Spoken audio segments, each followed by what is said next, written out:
Assalamualaikum warahmatullahi wabarakatuh. Salam sejahtera bagi kita semua. Selamat datang di video pembelajaran Fisika 1 untuk program studi teknik mesin di Sekolah Tinggi Teknologi Warga Surakarta. Saya, Fatimah Nur Hidayah, akan memandu dalam memahami konsep-konsep dasar fisika yang menjadi fondasi penting dalam bidang teknik mesin, khususnya pada mata kuliah optik geometri. Capaian pembelajaran lulusan Fisika 1 yang pertama AS9 menunjukkan sikap bertanggung jawab atas pekerjaan di bidang keahliannya secara mandiri. Kedua, KU1 menguasai konsep ilmu sains, matematika, prinsip rekayasa atau engineering fundamental, sains rekayasa, perancangan rekayasa, dan ilmu material atau material science untuk analisis dan perancangan sistem, proses, serta produk atau komponen. Yang ketiga yaitu KK1 mampu menerapkan konsep matematika, sains, dan prinsip rekayasa atau engineering principles untuk menyelesaikan masalah rekayasa yang kompleks atau complex engineering problem pada sistem mekanika, mekanika energi, material, dan manufaktur dengan mempertimbangkan asas kebaruan dan keberlanjutan. Yang keempat, AP1 menguasai konsep ilmu sains, matematika, prinsip rekayasa atau engineering fundamental, sains rekayasa, perancangan rekayasa yang diperlukan untuk analisis dan perancangan sistem mekanika, mekanika, energi, material, dan manufaktur, serta komponen-komponen yang diperlukan dengan mempertimbangkan asas kebaruan dan keberlanjutan. Capaian pembelajaran mata kuliah atau CPMK Fisika 1 yang pertama, mahasiswa mampu mengkaji tujuan perkuliahan, kompetensi yang akan dicapai, rencana materi, dan penilaian. Yang kedua, mahasiswa mampu mengkaji fisika mekanika diantaranya satuan, besaran dan vektor, hukum gerak Newton, dan dinamika gerak rotasi. Yang ketiga, mahasiswa mampu mengkaji konsep fisika panas diantaranya mekanika fluida, temperatur, kalor, hukum termodinamika, serta optik geometri tentang pemantulan, pembiasan, hukum Snellius, dan lensa. Dalam mata kuliah wajib ini, mahasiswa akan mempelajari materi-materi penting seperti besaran dan satuan, hukum gerak Newton, kerja dan energi, dinamika rotasi, gravitasi, fluida, termodinamika, serta optik geometri. Dan pada video pembelajaran ini akan dibahas tentang mata kuliah optik geometri. Fisika bukan hanya sekedar teori, tetapi menjadi alat penting dalam menganalisis dan menyelesaikan permasalahan rekayasa teknik secara logis, sistematis, dan aplikatif. Melalui video ini, kita akan mengkaji setiap konsep tidak hanya secara matematis, tetapi juga melalui contoh, simulasi, dan penerapan nyata di bidang teknik mesin. Mari kita mulai perjalanan belajar ini dengan semangat berpikir kritis, inovatif, dan tanggung jawab sebagai calon ahli teknik masa depan. Selamat pagi semuanya. Pagi. Kabar sehat ya? Sehat. Baik? Baik. Sudah tidak ngantuk lagi? Tidak. Oke, rasanya sudah fresh pasti ya. Pagi-pagi sudah mandi, sudah sarapan? Sudah. Oke, berarti nanti kita tinggal kuliah. Semoga ilmunya bisa bermanfaat. Oke, baik, untuk memulai pembelajaran kita pada mata kuliah Fisika 1 pagi hari ini, mari berdoa menurut agama masing-masing. Berdoa mulai. Udah cukup? Oke, baik. Teman-teman, hari ini kita akan belajar tentang optik geometri. Nah, saat pertama kali teman-teman mendengar kata optik, apa yang terlintas di benak teman-teman? Jaringan. Oke, ada yang lain? Kacamata. Ada jaringan, ada kacamata. Apalagi? Penglihatan. Oke. Betul semua ya. Jadi ketika kita pertama kali mendengar kata optik itu langsung terlintas di dalam pikiran kita ada jaringan, ada kacamata, ada penglihatan. Ya, itu tidak salah. Nah, namun optik yang di dalam fisika 1 ini itu lebih ke pembiasan, pemantulan cahaya. Jadi lebih ke sinar cahaya kayak gitu ya. Nah, apa itu nanti kita akan pelajari di slide berikutnya. Oke, tujuan kuliah kita yaitu mahasiswa mampu mengkaji dan menjelaskan konsep optik geometri. Jadi setelah nanti kita belajar dan diskusi bersama pada optik geometri ini, diharapkan teman-teman semua itu bisa mengkaji dan menjelaskan apa itu konsep dari optik geometri ini. Nah, tadi seperti yang saya sudah bilang di awal bahwa optik geometri itu lebih ke mempelajari tentang pencahayaan, sinar. Makanya di sini saya tampilkan suatu sinar awalan putih ya. Biasanya matahari itu bersinar putih karena terjadi pembiasan lewat gelas atau kaca, maka dia akan berubah warna seperti ini gitu ya. Nah, kemudian untuk deskripsi sendiri, optik itu merupakan cabang fisika yang mempelajari tentang cahaya, light ya, atau sinar. Nah, di mana optik itu dibagi menjadi dua hal. Yang pertama ada geometri dan yang kedua ada fisis. Nah, untuk fisika 1 kita lebih ke pemahaman yang geometri ini, fenomena, pemantulan dan pembiasan. Kayak gitu ya teman-teman. Jelas? Oke, dah. Setelah itu teman-teman biasanya yang namanya cahaya itu juga disebut dengan GEM. Apa itu GEM? GEM, GEM. GEM itu apa? Game, mainan, bukan. Game, gelombang elektromagnetik. Itu biasanya kita para peneliti, para mahasiswa atau para dosen ya, biasanya menyebut gelombang elektromagnetik itu GEM ya, gelombang elektromagnetik, di mana cahaya itu lajunya atau kecepatannya berapa? Tahu nggak teman-teman? So fast, 3 kali 10 pangkat 8 meter per sekon. Jangan lupa kalau di fisika harus ada satuan ya. Di sini kecepatannya 3 kali 10 pangkat 8 meter per sekon. Jadi dalam setiap detiknya laju cahaya itu sangat tinggi, yaitu 300.000 meter ya teman-teman. Jadi langsung cepet itu lajunya ya. Nah, selanjutnya pembiasan. Apa itu pembiasan? Pembiasan itu adalah proses perubahan cahaya karena melewati dua medium yang berbeda. Misalnya nih ada udara, ada kaca. Kan cahaya itu kan menyebar ke segala arah ya, iya kan? Nah, makanya ketika cahaya menyebar ke segala arah itu, kita memberikan misalnya sinar laser nih. Sinar laser dari udara, dia dipantulkan ke kaca, maka dia akan melewati batasan atau medium yang berbeda. Itu disebut dengan pembiasan. Pembiasan di sini ada dua, yaitu mutlak dan relatif, di mana yang mutlak itu memiliki persamaan N sama dengan C per V. N itu indeks bias, C-nya adalah kecepatan rambat cahaya di ruang hampa. Tadi berapa?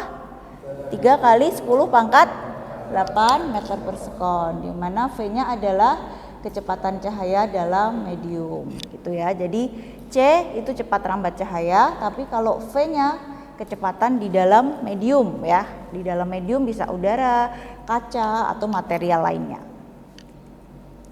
Kemudian untuk indeks bias relatif itu adalah ketika suatu cahaya itu berpindah dari satu medium ke medium lain ya. Dia akan mengalami pembiasan, perubahan arah, di mana perubahan tersebut dengan persamaan N sama dengan V1 per V2. N-nya indeks bias, V1-nya itu adalah cepat rambat medium pertama, V2-nya cepat rambat medium kedua itu ya. Baik, sampai sini ada pertanyaan? Sudah? Yakin? Jadi optik tadi apa? Pembiasan boleh, atau suatu cabang fisika yang mempelajari tentang cahaya ya, atau light, sinar kayak gitu. Kemudian kecepatan tadi kecepatan cahaya di ruang hampa berapa nilainya? Oke, good. Kemudian rumus dari indeks bias? C per V, betul. C-nya apa? Bagus. V-nya? Kecepatan di medium. Oke, very good. Nah, selanjutnya nih, hukum pembiasan. Teman-teman pernah memasukkan sendok ke dalam air putih enggak? Pernah. Apa yang terjadi di situ? Bengkok ya. Nah, itu adalah salah satu aplikasi sederhana dari pembiasan ya, teman-teman ya. Jadi dia melewati dua medium yang berbeda sendoknya itu. Di sini ada udara, kemudian di sini batasan medium ada airnya. Nah, di sini akan kelihatan bengkok. Itulah yang namanya pembiasan. Padahal kalau ditarik dari gelas, sendoknya lurus atau bengkok? Nah, lurus kan ya. Oke. Nah, hukum pembiasan itu ada dua, Snellius ya. Yang penemunya adalah Snellius. Founder dari hukum pembiasan itu Snellius atau Wilbert Snellius pada abad ke-16.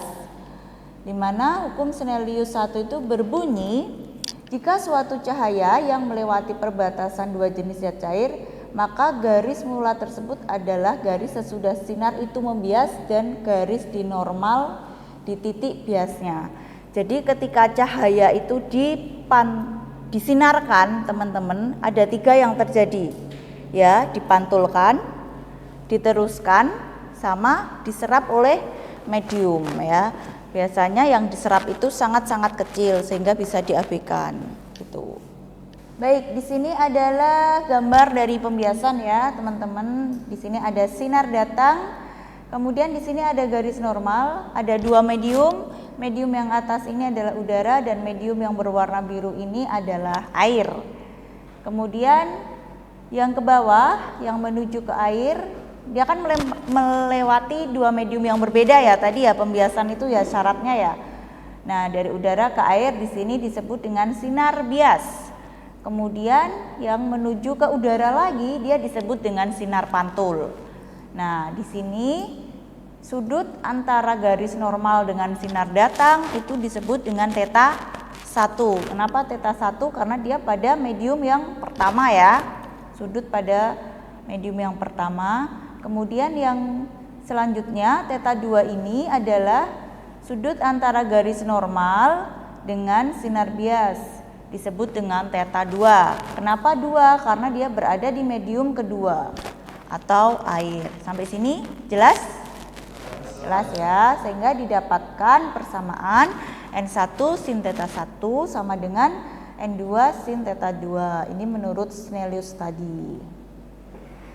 Nah, kemudian ini ada yang hukum Snellius kedua yang berbunyi perbandingan sinus sudut datang dengan sinus sudut bias selalu konstan, atau persamaannya V sama dengan lambda F. Kemudian sin θ1 sama dengan sin θ2 sama dengan V1 per V2. Nah, kemudian di dalam pembiasan itu ada yang namanya TIR atau TIR, kita orang Indonesia ya. TIR itu adalah total internal reflection. Artinya ini ya, reflection itu pembiasan internal, total itu sempurna, jadi pemantulan sempurna. Nah, apa itu syarat terjadinya pemantulan sempurna? Yaitu sinar datang dari medium merapat ke medium yang renggang ya, itu disebut TIR. Jadi mediumnya itu indeks biasnya misalnya yang rapat itu 1,5, yang renggang itu 1 gitu ya. Jadi dia dari rapat banget ke renggang. Itu syarat terjadinya TIR. Kemudian sudut datang lebih besar daripada sudut batas ya, sehingga tidak ada sinar datang yang tidak dipantulkan. Jadi semuanya dipantulkan tuh teman-teman ya. Jadi tidak ada yang tidak dipantulkan. Kemudian syarat yang ketiga adalah sudut kritis. Apa itu sudut kritis? Sudut kritis itu adalah sudut datang dengan sudut sebesar 90 derajat. Jadi sudut 90 derajat itu dia tidak bisa dibiaskan. Jadi semuanya dipantulkan gitu. Nah, aplikasi dari hukum Snellius itu adalah fiber optik. Pernah dengar kata fiber optik ya? Apa itu? Jaringan lagi ya, betul ya. Kadang ada di jalan kita lagi menemukan ada perbaikan kabel fiber optik gitu-gitu kan. Nah, ini adalah aplikasi dari hukum Snellius sebenarnya teman-teman. Kalau kalian pahami ya. Di sini apa itu fiber optik? Fiber optik itu adalah media penghantar cahaya ya, yang sangat transparan dan dia gunanya itu untuk mentransmisikan sinyal cahaya atau data dengan menggunakan kecepatan cahaya. Kecepatan cahaya tadi berapa? 3 kali 10⁸ meter per sekon. Nah, jadi kecepatan transmisi datanya fiber optik. Kenapa kok jaringan internet, jaringan LAN dan lain sebagainya itu menggunakan fiber optik? Karena apa? Transmisi datanya itu sangat cepat ya. Karena manusia zaman sekarang ini kan maunya fast gitu kan. Cepet gitu kan. Makanya kalau lemot aja kita jaringan lemot aja kita sering keselnya ya kan. Makanya para industri itu sering menggunakan fiber optik untuk jaringan ya, khususnya internet atau LAN gitu. Karena apa? Dia cepat transmisi datanya. Ini prinsip kerja fiber optik. Cahaya masuk dengan sudut tertentu, kemudian cahaya tadi yang masuk itu akan memantul berulang kali ya di dalam core atau inti. Jadi tidak ada cahaya atau energi yang hilang. Nah, hal ini memungkinkan cahaya tersebut menempuh jarak jauh dengan redaman yang sangat kecil. Jadi loss-nya itu sangat kecil. Oleh karena itu kalau kalian lihat di jalan, biasanya kabel fiber optik itu ada yang 1 kilo, ada yang 3 kilo gitu-gitu kan. Bahkan ada yang lebih panjang lagi ya. Karena ini dia termasuk keunggulan ya, menempuh jarak jauh. Jadi transmisi datanya mungkin dari sini bisa sampai ke mana namanya itu SS atau Solo Square yang sangat jauh dari kampus kita ya kan, yang jaraknya lebih dari 3 km. Nah tuh. Next selanjutnya ini dia struktur fiber optik teman-teman ya. Ada 3 yang inti ya, core atau inti. Ini bagian tengah ya, dia memiliki indeks bias paling tinggi tadi sehingga memungkinkan untuk mengalami pemantulan sempurna atau TIR. Selanjutnya dibungkus oleh cladding, yaitu lapisan luar dengan indeks bias yang lebih rendah ya, dan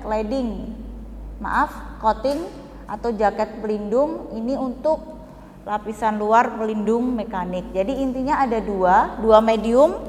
Yang pertama core, dia indeks bias paling tinggi. Yang kedua adalah cladding, ini indeks biasnya lebih rendah daripada core, sehingga pemantulan cahayanya sangat memungkinkan untuk terjadi secara sempurna kayak gitu ya, sehingga cahaya tidak hilang atau energinya tidak hilang.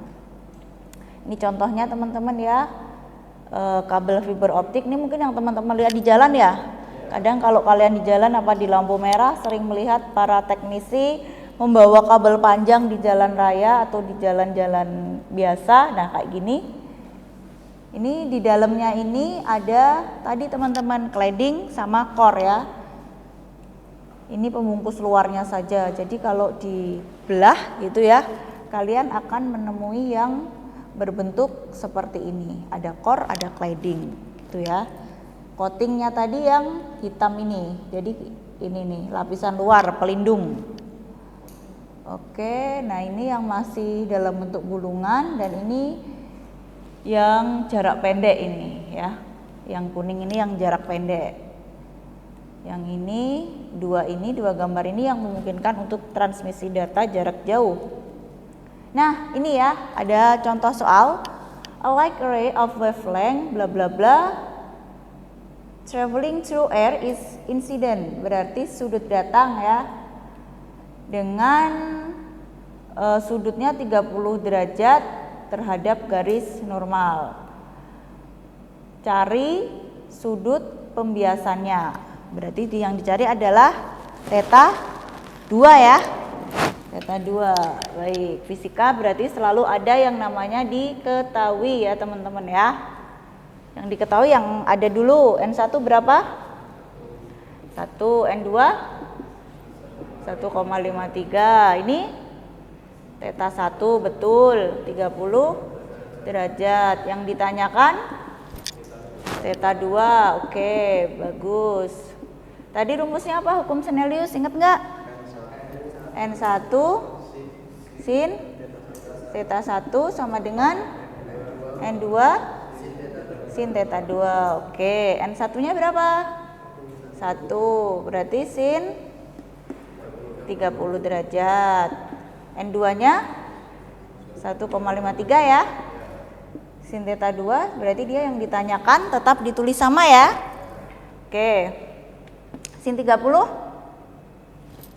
0,5 atau setengah. Kali 1 kan tetap 0,5 kan? Oke, terus 1,53 sini tetap sin theta 2. Berarti sin theta 2 sama dengan 0,5 bagi 1,53. Berapa tuh teman-teman? Coba dihitung. 0,5 dibagi 1,53. 0,32 ya kan? Ingat ini masih dalam bentuk sin, berarti theta 2-nya diarkeskan. Arkes sin 0,32 berapa? 20 derajat, 19 derajat ya. Berapa? Ya, 19 derajat itu ya. Jadi theta 2-nya ketemu 19 derajat atau sudut biasnya adalah 19 derajat. Sampai sini ada pertanyaan enggak?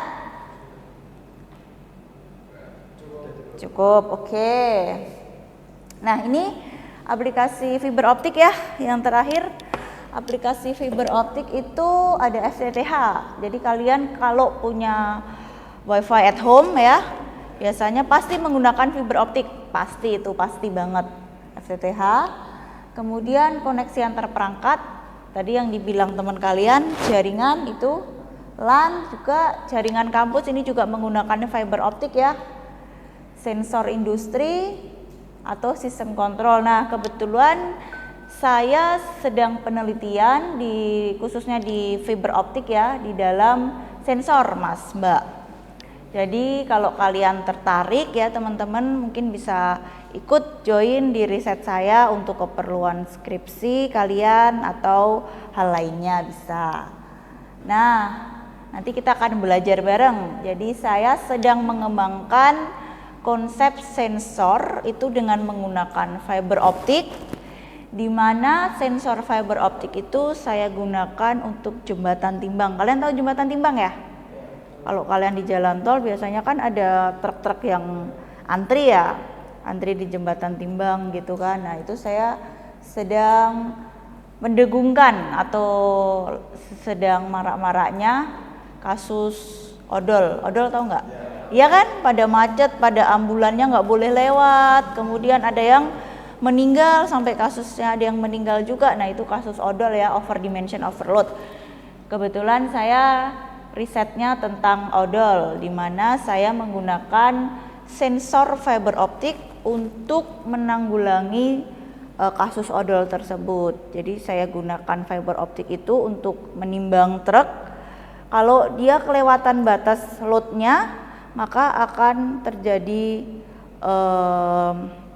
putus sinyal, langsung sinyalnya dikirimkan via WhatsApp ke saya bahwa truk tersebut terjadi overload gitu. Jadi langsung bisa ditindaklanjuti gitu. Dan sebaliknya kalau truk tersebut itu lolos timbangannya, maka tidak ada sinyal yang masuk ke HP saya. Itu ya Mas Mbak. Jadi itu aplikasi dari fiber optik. Di mana fiber optik tadi menggunakan hukum Snellius atau pemantulan cahaya. Oke, begitu teman-teman. Ada pertanyaan enggak?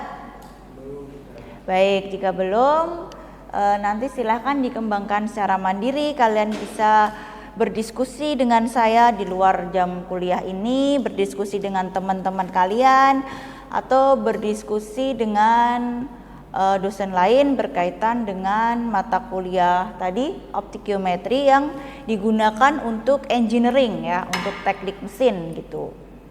Terus kalau misalnya ada pertanyaan lain tentang kuliah ini, kalian bisa menemui di ruangan saya ya teman-teman. Baik, kalau tidak ada pertanyaan kita tutup kuliah kita hari ini. Apakah ada pertanyaan? Cukup jelas ya? Baik, untuk mengakhiri kuliah pada pagi hari ini, mari kita berdoa menurut agama masing-masing. Berdoa dipersilakan. Berdoa cukup. Selamat pagi, kalau pulang hati-hati di jalan, kalau misalnya masih menunggu kuliah silakan ditunggu dan jangan bolos ya. Oke. Ya, sama-sama. Video pembelajaran ini dibuat untuk pengajuan sertifikasi dosen tahun 2025. Semoga bermanfaat. Terima kasih. Wassalamualaikum warahmatullahi wabarakatuh.